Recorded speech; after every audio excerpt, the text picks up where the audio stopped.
Hello everyone, कैसे हैं आप सभी। आई होप आप सभी बढ़िया होंगे और पढ़ाई एकदम से बेहतरीन तरीके से कर रहे होंगे। जैसा कि आप लोगों को पता है कि आज का जो हमारा टॉपिक रहने वाला है वो है आज क्लास 9th का फिजिक्स का हमारा जो फर्स्ट चैप्टर रहेगा जिसका नाम रहेगा हमारा गति। जो हमारा क्लास 9th का फर्स्ट चैप्टर है जिसका नाम है गति।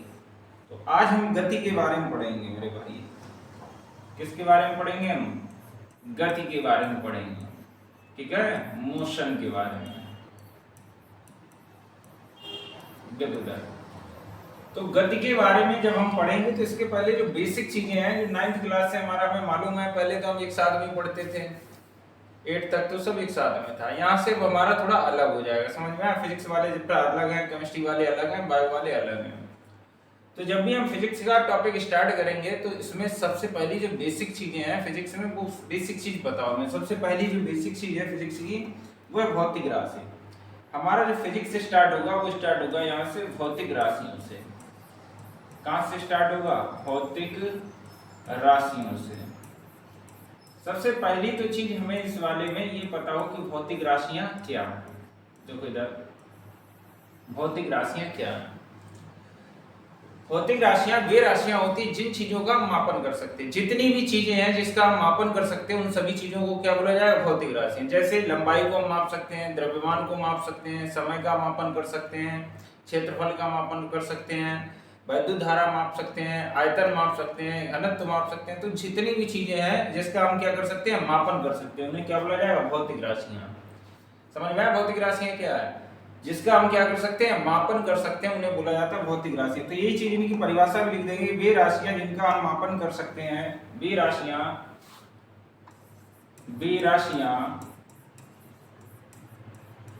जिसका,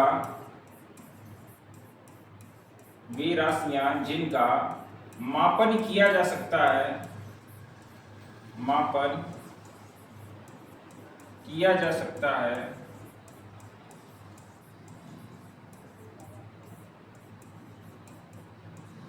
भौतिक राशियां कहलाती हैं। भौतिक राशियां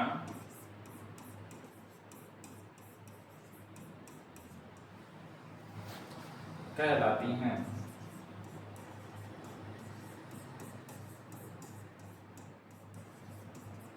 समझ में आया? भौतिक राशियां क्या? जिसका क्या किया जा सकता है? जिसका मापन किया जा सकता है उन्हें क्या बोला है? भौतिक राशियां।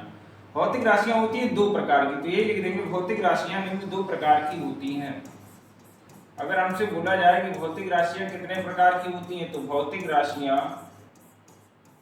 दो प्रकार की होती हैं। भौतिक राशियां निम्न दो प्रकार की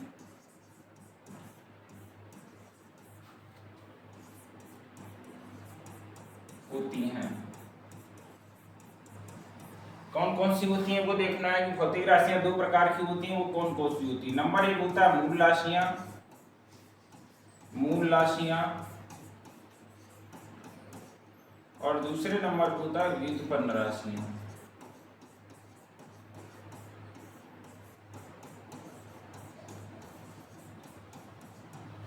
एक होती है मूल राशियां और दूसरे नंबर पर क्या? व्युत्पन्न राशियां। अब यहाँ पे हमें मूल राशियों के बारे में पता हो कि मूल राशियां क्या हैं और व्युत्पन्न राशियां क्या हैं। देखो, मूल राशियां वे राशियां होती हैं जो दूसरी राशि से मिलकर नहीं बनी होती हैं। समझ में आया? जो पूर्णतः क्या होती हैं? स्वतंत्र होती हैं। वो कौन सी राशियां बोली जाती है? मूल राशियां। और जो राशियां मूल राशियों की सहायता से हमें प्राप्त होती हैं उन राशियों को क्या बोला जाता है? उन राशियों को बोला जाता है व्युत्पन्न राशियां। जैसे कि हमारे पास एक है यहाँ पे लंबाई, एक हमारे पास क्या है? लंबाई, और दूसरे नंबर पे है यहाँ पे क्षेत्रफल। तो क्षेत्रफल हमें मालूम है दो राशियों से मिलकर बना, एक तो है लंबाई और इनटू में क्या है? चौड़ाई। लंबाई इनटू में क्या है? चौड़ाई। तो हमें मालूम है कि क्षेत्रफल जो है दो राशियों पर निर्भर करता है, लंबाई और चौड़ाई पर। लेकिन लंबाई किसी दूसरी राशि पर निर्भर नहीं करती है, पूर्णतः क्या है? स्वतंत्र है। तो ये स्वतंत्र है, किसी दूसरी राशि पर निर्भर नहीं है, इस वजह से इसे क्या बोला जाएगा? इसे बोला जाएगा मूल राशि। और ये जो है दूसरी राशि पर निर्भर होती है, इस वजह से इसको क्या बोला जाएगा? व्युत्पन्न राशियां। ये इनकी परिभाषा लिख देंगे यहाँ पे, मूल राशियों की और व्युत्पन्न राशियों की परिभाषा लिखेंगे यहाँ पे। मूल राशियों की सबसे पहले नंबर पे लिखेंगे मूल राशियां, हेडिंग लिखेंगे बेटा मूल राशियां, सबसे पहले हम हेडिंग लिखेंगे मूल राशियां।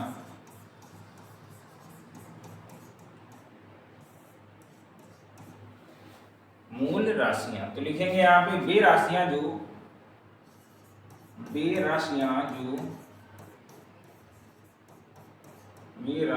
जो पूर्णतः स्वतंत्र होती हैं, पूर्णतः स्वतंत्र होती हैं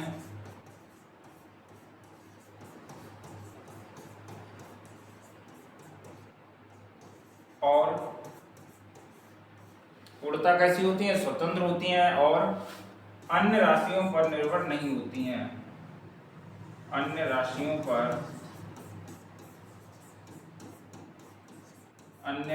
पर निर्भर नहीं होती हैं।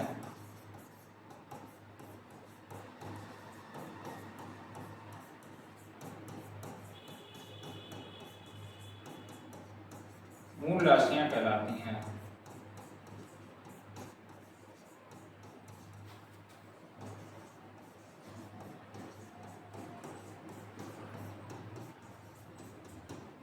कौन सी राशियां बोली जाती हैं, मूल राशियां कहलाती हैं। और यहाँ पे लिखेंगे जो मूल राशियों के मात्रक होते हैं उन्हें बोला जाता है मूल मात्रक। यहीं पे लिख देंगे तथा इनके मात्रकों को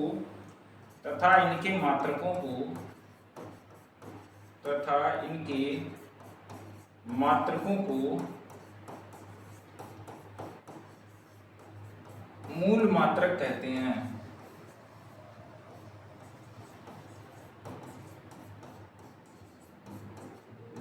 तथा इनके मात्रकों को क्या बोला जाता है, मूल मात्रक कहते हैं। ये कुल 7 होती हैं।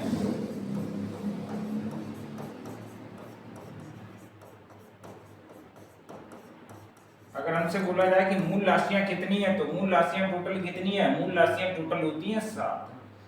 तो जब मूल राशियां 7 है तो मूल मात्रक भी टोटल कितने होंगे, 7 मूल राशियां होंगी और इनके मूल मात्रक भी कितने होंगे, 7 होंगे। तो यहाँ पे लिखेंगे ये कौन कौन सी 7 मूल राशियां होती हैं और कौन कौन से ये 7 मूल मात्रक होते हैं, लिखेंगे। देखो इधर, तो एक तरफ हम लिख देंगे मूल राशियां और दूसरी तरफ लिख देंगे मूल मात्रक। एक तरफ क्या लिखेंगे, मूल राशियां, और एक तरफ क्या लिखेंगे, मूल मात्रक। तो हेडिंग लिखेंगे यहाँ पे मूल राशियां और मूल मात्रक।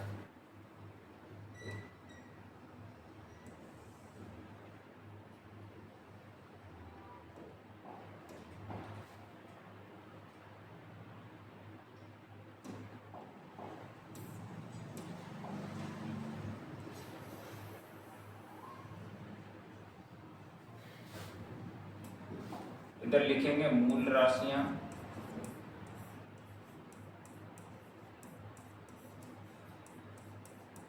और इधर लिखेंगे मूल मात्रक।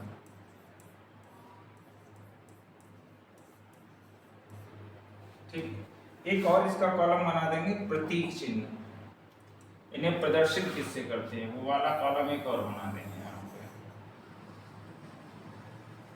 प्रतीक चिन्ह, यानी कि इन्हें जो है इनको प्रदर्शित किससे करते हैं, वो भी एक कॉलम बना देंगे प्रतीक। ठीक है, मूल राशियां टोटल कितनी होती हैं, 7। मूल राशियों के मात्रकों को क्या बोला जाता है, मूल मात्रक, और इन्हें प्रदर्शित किससे किया जाता है, वो चीजें लिखेंगे। देखो इधर सबसे पहली जो होती है वो होती है दूरी। सबसे पहली जो मूल राशि है वो क्या है, वो है दूरी। तो यहाँ पे लिखेंगे नंबर 1 पे क्या है, दूरी। और दूरी का जो मात्रक होता है वो होता है मीटर। दूरी का जो मात्रक है वो क्या है, मीटर है। और मीटर का जो प्रतीक चिन्ह है वो मीटर को हम किससे प्रदर्शित करेंगे, एम से। मीटर को हम किससे डिनोट कर देंगे, एम से। दूसरे नंबर पे है दूरी के बाद है समय, और समय का जो मात्रक है वो क्या है, समय का मात्रक है सेकंड। समय का मात्रक क्या है, सेकंड। और सेकंड को हम किससे लिखते हैं, SEC से, सेकंड हो गया। ठीक है, तीसरे नंबर पे आएगा ताप। ताप का जो मात्रक है वो है केल्विन, और केल्विन को हम डिनोट करेंगे के से। समझ में आया? केल्विन को किससे हम प्रोसेस करेंगे? के से। इसके बाद आता है वैद्युत धारा। वैद्युत धारा का जो मात्रक है वो है एम्पियर। वैद्युत धारा का जो मात्रक है वो क्या है? वो है एम्पियर। और एम्पियर को हम डिनोट करते हैं ए से। इसके बाद है यहाँ पे ज्योति तीव्रता। ज्योति तीव्रता। ज्योति तीव्रता का मात्रक है कैंडिला। ज्योति तीव्रता का मात्रक कैंडिला, और कैंडिला को हम लिखते हैं CD से। इसके बाद है पदार्थ की मात्रा। पदार्थ की मात्रा। पदार्थ की मात्रा का मात्रक है मोल, और इसको हम लिख देते हैं MOL से। लास्ट बची है जिसका नाम है द्रव्यमान, और द्रव्यमान का जो मात्रक है वो है किलोग्राम। किलोग्राम को हम डिनोट करते हैं kg से। समझ में आया कि नहीं आया? तो ये 7 मूल राशियां हैं। मूल राशियां कितनी होती हैं टोटल? 7। लंबाई, द्रव्यमान, समय, ताप, वैद्युत धारा, पदार्थ की मात्रा और ज्योति तीव्रता। इनके मात्रकों को क्या बोला जाता है? मूल राशियों के मात्रकों को बोला जाता है मूल मात्रक। दूरी का मात्रक है मीटर। मीटर को हम डिनोट करेंगे m से। समय का मात्रक है सेकंड, ये ऐसे हो जाएगा। ताप का मात्रक है केल्विन। वैद्युत धारा का एम्पियर। ज्योति तीव्रता का कैंडिला। पदार्थ की मात्रा का मोल, और जो है द्रव्यमान का मात्रक क्या है? द्रव्यमान का मात्रक है किलोग्राम। तो मेरे भाई अभी तक तो हमने पढ़ा था कि मूल राशियां क्या हैं, मूल मात्रक क्या हैं। सेकंड पॉइंट अब हमें पढ़ना है कि जो व्युत्पन्न राशियां हैं वो क्या होती हैं। तो हमें हेडिंग लिखना है व्युत्पन्न राशियां। व्युत्पन्न राशियां। व्युत्पन्न राशियों के बारे में हमें पढ़ना है कि व्युत्पन्न राशियां क्या हैं। देखो इधर, तो अभी हमने पीछे वाले में बताया था कि जो राशियां जो है मूल राशियों से प्राप्त होती हैं उन्हें क्या बोला जाता है? व्युत्पन्न राशियां बोलते हैं। हमने उदाहरण भी बताया था, जैसे एक उदाहरण ले लिया था हमने, जैसे आप ले लिया बल। बल F बराबर क्या होता है? बल F बराबर होता है ma। तो बल F m और a से मिलकर बना है। m जो है वो कैसी राशि है? द्रव्यमान। अभी हमने बताया था क्या है? मूल राशि। तो ये जो है मूल राशि से मिलकर बना, इस वजह से इसे क्या बोला जाएगा? इसे कौन सी राशि बोली जाएगी? व्युत्पन्न राशि बोली जाएगी। तो ये चीजें लिख देंगे। वे राशियां जो मूल राशियों से मिलकर बनी होती हैं उन्हें क्या बोला जाता है? व्युत्पन्न राशियां कहते हैं। तो लिखेंगे यहाँ पे वे राशियां जो व्युत्पन्न राशियों से, वे राशियां जो व्युत्पन्न राशियों से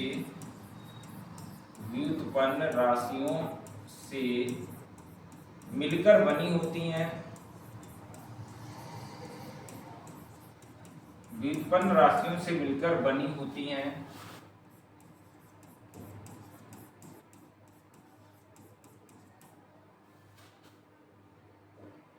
वे राशियां जो व्युत्पन्न राशियों से नहीं, वे राशियां जो मूल राशियों से मिलकर बनी होती हैं। मूल राशियों से मिलकर बनी होती हैं, व्युत्पन्न राशियां कहलाती हैं। व्युत्पन्न राशियां कहलाती हैं। तथा इनके मात्रकों को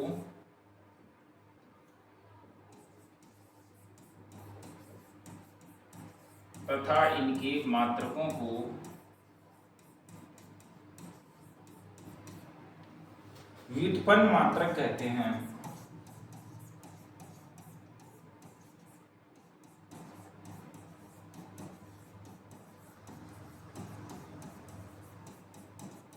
समझ में आया? मूल राशि, व्युत्पन्न राशियां क्या है? जो राशियां किससे मिलकर बनी होती हैं? जो राशियां मूल राशियों से मिलकर बनी होती हैं उन्हें क्या बोला जाता है? उन्हें बोला जाता है व्युत्पन्न राशियां। और व्युत्पन्न राशियों के मात्रकों को क्या बोला जाता है? व्युत्पन्न मात्रक। अब जैसे जितने भी देखेंगे तो जैसे क्या हो जाएगा, यहाँ पे हम एग्जाम्पल लिख देंगे व्युत्पन्न राशियों के और व्युत्पन्न मात्रकों के। यहाँ पे लिखेंगे, यहाँ पे अगर हम इनका मात्रक लिखेंगे, जैसे उदाहरण में लिखते हैं मूल राशियां कौन कौन सी, वो व्युत्पन्न राशियां कौन कौन सी हैं। तो हमें मालूम है जो क्षेत्रफल है वो कैसी राशि है? क्षेत्रफल जो है वो कैसी राशि है? व्युत्पन्न राशि है। क्योंकि क्षेत्रफल क्या होता है? लंबाई इंटू चौड़ाई। और इसका जो मात्रक होता है वो क्या होता है, मीटर स्क्वायर। तो ये क्या हो जाएगी, ये हो जाएगी यहाँ पे व्युत्पन्न राशि। ये कौन सी राशि हो जाएगी, ये हो जाएगी व्युत्पन्न राशि, ये व्युत्पन्न राशि हो जाएगी, ठीक है। और ये हो जाएगा व्युत्पन्न मात्रक, व्युत्पन्न मात्रक। 7 मूल राशियां हैं, इसके अलावा 2 पूरक राशियां और भी होती हैं। बाकी इनके अलावा जो बची हुई हैं 7 और 2 9, यानी 7 मूल राशियां, 2 पूरक राशियां होती हैं, वो भी अभी बताएंगे। तो 7 और 2 9, 9 के अलावा जितनी भी राशियां हमें मिलेंगी वो सब राशियां कैसी होंगी, व्युत्पन्न राशि।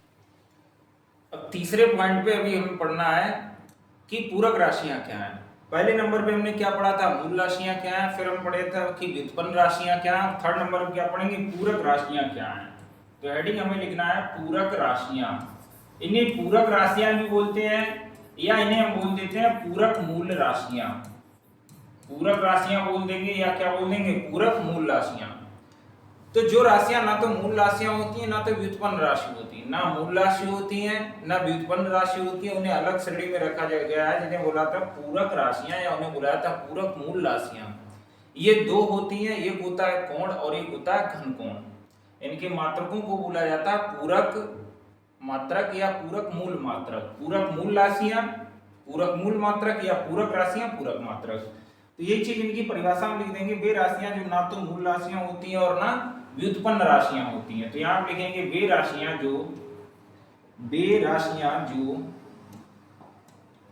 यहां पे लिखेंगे वे राशियां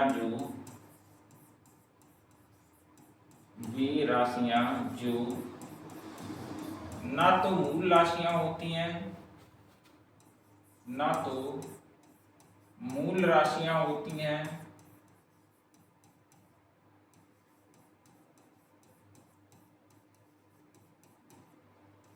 और ना ही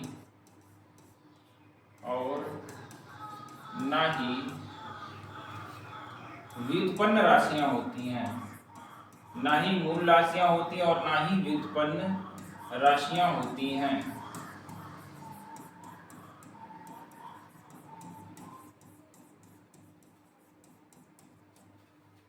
पूरक राशियां कहलाती हैं।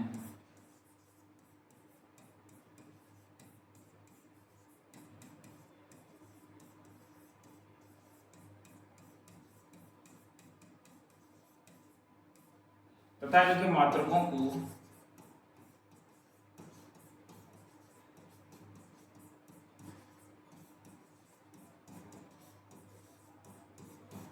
पूरक मात्रक कहते हैं।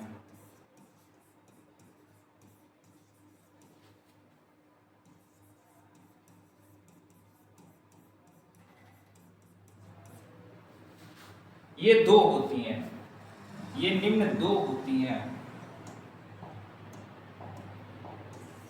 ये निम्न 2 राशियां हैं।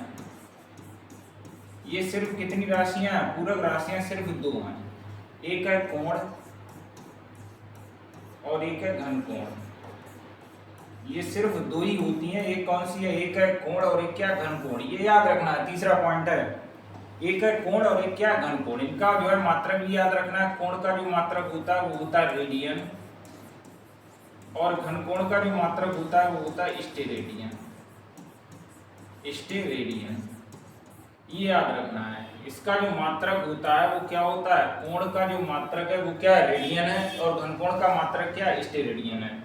एक पॉइंट और यहाँ पे याद रखना, जब इनका जो हमने मात्रक लिख दिया है तो यहाँ पे इनका फार्मूला और लिख दो। यहाँ पे जैसे यहाँ पे कोण है, अगर हमसे कहीं पे बोला जाए कि कोण का सूत्र क्या हो तो होता है, तो कोण बराबर होता है चाप बटे त्रिज्या। जब यहाँ पे आ गया तो फार्मूला भी यहीं पे लिख देंगे, ठीक है। कोण का फार्मूला क्या होता है, चाप बटे त्रिज्या। तो कोण का फार्मूला लिख दिया हमने चाप बटे त्रिज्या। ऐसे ही यहाँ पे घन कोण का सूत्र लिख देंगे, घन कोण का। धन कोण नहीं है, कुछ लोग जो है धन कोण लिख देते हैं, तो धन कोण नहीं है, क्या है, घन कोण है। तो यहाँ पे लिखेंगे घन कोण। तीसरे नंबर पे घन कोण, और घन कोण का जो सूत्र होता है वो होता है क्षेत्रफल बटे त्रिज्या स्क्वायर। क्षेत्रफल बटे में होता है त्रिज्या स्क्वायर, त्रिज्या स्क्वायर। ये भी याद रखना है। घन कोण का फार्मूला क्या होता है, क्षेत्रफल बटे त्रिज्या स्क्वायर, और कोण का फार्मूला क्या होता है, चाप बटे त्रिज्या। कोण का जो मतलब मात्रक है वो क्या, रेडियन, और घन कोण का जो मात्रक है वो क्या, स्टेरेडियन है। दो चीजें हो गई हैं, ये हो गई हैं पूरक राशियां, और इससे पहले हमने लिखाया था मूल राशियां, इसके बाद हमने लिखाया था व्युत्पन्न राशियां। एक पॉइंट और यहाँ पे है, दिशा के आधार पर भौतिक राशियों का वर्गीकरण। तो इसी वाली क्लास में पूरी भौतिक राशियां हम खत्म करते हैं, समझ में आया। अब हम दिशा के आधार पर भौतिक राशियां पढ़ेंगे। तो दिशा के आधार पर भी दो प्रकार की होती हैं, एक होती है यहाँ पे सदिश राशियां और एक होती है अदिश राशियां। तो यहाँ पे पॉइंट लिख देंगे हम, दिशा के आधार पर भौतिक राशियों का वर्गीकरण। एक पॉइंट लिखेंगे यहाँ पे, दिशा के आधार पर भौतिक राशियों का वर्गीकरण। दिशा के आधार पर, दिशा के आधार पर, दिशा के आधार पर भौतिक राशियों का वर्गीकरण। भौतिक राशियों का वर्गीकरण। ये हम वर्गीकरण किसके आधार पर पढ़ेंगे, भौतिक राशियों का। ये भौतिक राशियों का वर्गीकरण पढ़ेंगे हम दिशा के आधार पर। किसके आधार पर बेटा पढ़ेंगे हम, दिशा के आधार पर। तो दिशा के आधार पर भौतिक राशियां दो प्रकार की होती हैं, एक होती हैं सदिश राशियां और एक होती हैं अदिश राशियां। तो लिख देना यहाँ पे, दिशा के आधार पर भौतिक राशियां निम्न दो प्रकार की होती हैं। पहला क्या होता है, यहाँ पे लिख देना, नंबर एक होती हैं सदिश राशियां, सदिश राशियां, एक होती हैं सदिश राशियां और दूसरे नंबर की होती हैं अदिश राशियां। एक होती हैं सदिश राशियां और दूसरे नंबर क्या है, दूसरे नंबर पे हैं अदिश राशियां। अगर हमसे बोला जाए कि दिशा के आधार पर भौतिक राशियां कितने प्रकार की हैं, तो भाई क्या बताएंगे हम, क्या बताएंगे कि दिशा के आधार पर भौतिक राशियां जो है वो दो प्रकार की होती हैं, एक होती हैं सदिश राशियां और एक होती हैं अदिश राशियां। इनकी अभी हम परिभाषा पढ़ेंगे। पहले तो बात हम इनको समझेंगे कि सदिश राशियां कौन सी हैं और अदिश राशियां कौन सी है, इसके बाद हम इनकी जो है परिभाषा पढ़ेंगे कि सदिश राशियां क्या है और अदिश राशियां क्या है। देखो इधर, जैसे यहाँ पे हमें सदिश राशि समझानी है, कौन सी राशि समझानी है, सदिश राशि। हम एक एग्जांपल लेंगे, उस एग्जांपल के आधार पे बताएंगे सदिश राशि क्या है और अदिश राशि क्या है। ये है, यहाँ पे हमने मान लिया ये हमारे पास कोई वस्तु है, ये हमारे पास क्या है, कोई वस्तु है, और इस वस्तु पर हम इसको इधर खींच रहे हैं, इधर खींच रहे हैं। खींचने को ही क्या बोला जाता है, धक्का या खिंचाव को क्या बोला जाता है, बल। यानी इस पर हम इस दिशा में क्या लगा रहे हैं, बल लगा रहे हैं। हमें मालूम है इस पर हम क्या लगा रहे हैं, बल। और बल क्या है, भौतिक राशि है। बल कैसी राशि है, भौतिक राशि है। तो हमें मालूम है बल इधर लग रहा है या बल इधर लग रहा है, या बल इधर लग रहा है, या बल ऊपर लग रहा है, या बल नीचे लग रहा है। तो बल की दिशा में मालूम है कि बल किधर लगा रहे हैं, पूर्व इधर लगा रहे हैं, उधर लगा रहे हैं, इधर लगा रहे हैं, इधर लगा रहे हैं। तो बल की दिशा में पता है, समझ में आया। तो जिसमें बल में वे राशियां जिनमें क्या होती है, दिशा होती है और परिमाण होता है। जब परिमाण का मतलब क्या है, 5 न्यूटन का बल लगा रहे हैं तो 5 जो है वो क्या है, परिमाण है। 5 जो है वो क्या है, परिमाण है। तो 5 न्यूटन का बल लगा रहे हैं तो परिमाण तो है ही 5 न्यूटन, लेकिन परिमाण के साथ साथ क्या है, दिशा भी है कि इधर हम 5 न्यूटन का इधर लगा रहे हैं, इधर लगा रहे हैं, किधर लगा रहे हैं। तो जिनमें परिमाण के साथ साथ दिशा भी होती है वो कौन सी राशियां कहलाती हैं, सदिश राशियां। और जिनमें सिर्फ परिमाण होता है और दिशा नहीं होती है वो कौन सी राशियां कहलाती हैं, अदिश राशियां। तो अदिश राशियों में क्या हो जाएगा, द्रव्यमान है, किसी चीज का द्रव्यमान है 5 केजी। कोई भी वस्तु है हमारे पास, उसका द्रव्यमान है 5 केजी। तो ऐसा तो है नहीं द्रव्यमान उसका 5 केजी इस दिशा में है, इस दिशा में, इस दिशा में, इस दिशा में किधर लग रहा है। तो द्रव्यमान कैसी राशि है, अदिश राशि है। समझ में आया। तो जिनमें परिमाण के साथ साथ दिशा भी होती है वो कौन सी राशियां, सदिश राशियां। और जिनमें सिर्फ परिमाण होता है, दिशा नहीं होती है, वो कौन सी राशियां, अदिश राशियां। अब इन दोनों की हम परिभाषाएं लिख देंगे तो राशियां हमारा टॉपिक सेकंड आ जाएगा। तो यहाँ पे हम सबसे पहले परिभाषा किसकी लिखेंगे, सबसे पहली परिभाषा लिखेंगे सदिश राशियों की। तो हेडिंग लिखेंगे भाई सदिश राशियां। और सदिश राशियों में क्या लिखना है, वे भौतिक राशियां जिन्हें व्यक्त करने के लिए, वे भौतिक राशियां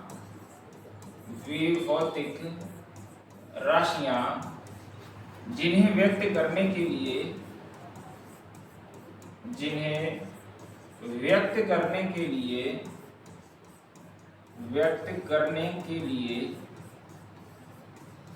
व्यक्त करने के लिए परिमाण के साथ साथ दिशा की भी आवश्यकता होती है। परिमाण के साथ साथ दिशा की भी आवश्यकता होती है। दिशा की भी आवश्यकता होती है।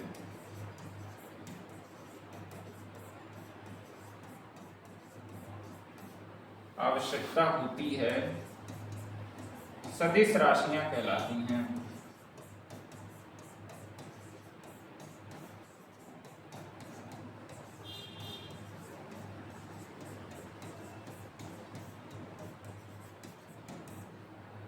एग्जाम्पल लिख देंगे यहाँ पे, जैसे बल हो गया, विस्थापन हो गया, बल हो गया, विस्थापन हो गया, वेग हो गया, त्वरण हो गया है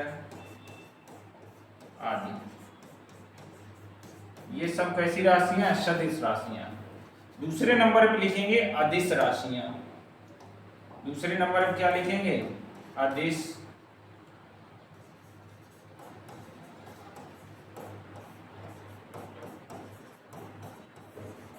अदिश राशियां वे राशियां जिन्हें व्यक्त करने के लिए परिमाण की आवश्यकता होती है और दिशा की नहीं।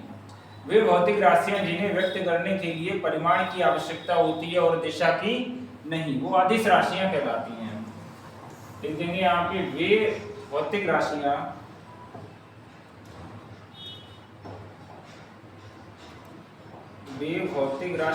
जिन्हें व्यक्त करने के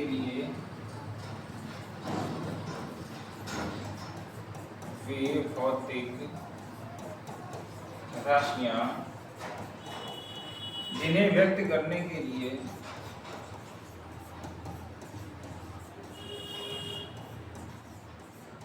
जिन्हें व्यक्त करने के लिए परिमाण की आवश्यकता होती है। जिन्हें व्यक्त करने के लिए परिमाण की आवश्यकता होती है,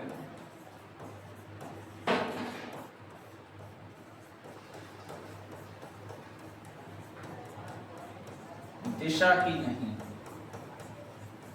दिशा की नहीं, अदिश राशियां कहलाती हैं।